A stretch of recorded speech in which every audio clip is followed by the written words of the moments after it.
think back on those early mornings of childhood memories, like hazy playtime stories. This is what I've seen and this is what I saw. Holes in the wall, brown face and a menthol.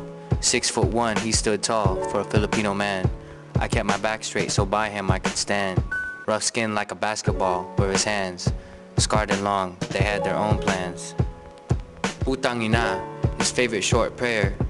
This I would hear from that morning till later. His song of praise I would hear late at night in the next room. Offbeat movements, his hands moved too soon. Too late, but the sounds all night kept me awake. A slap, a pound, they locked the door. He stood so tall that she was on the floor, crawling on the ground like ants and roaches. Lullaby sounds that distorted my focus. For the next morning, the next day, and the next years, from his hands to my face, his rage became my tears. His face became all of our fears. She hung Mama Mary's to hide the dented plaster. We prayed the rosary and we all wore scapulars.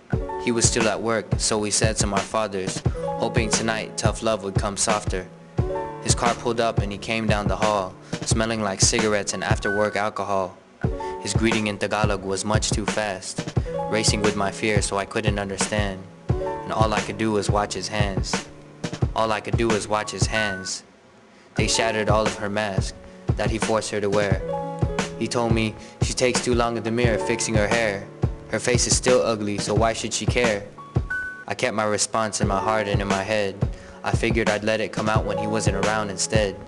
And I punched in my own walls and internally bled, hoping childhood memories would fall eternally dead. See, when he spoke, all were supposed to listen. Remain silent in the chair that I was sitting. I would never talk back with the words within. And when I did, he would blame Mama, then she would feel the hitting.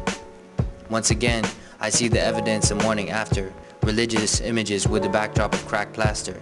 Now I understand why she cussed at me when I expressed too much laughter. These were the songs that were sung daily. I couldn't save them, but I still have to save me. I've got telephone poles stuck in my heart like a stake, making phone calls to connect, trying to communicate. My memory is still stuck, locked up in the next room, but I've got to tear down my wall soon and ask him, how could you do the way you do? How could you live with the things you did? How could you take all the things you took?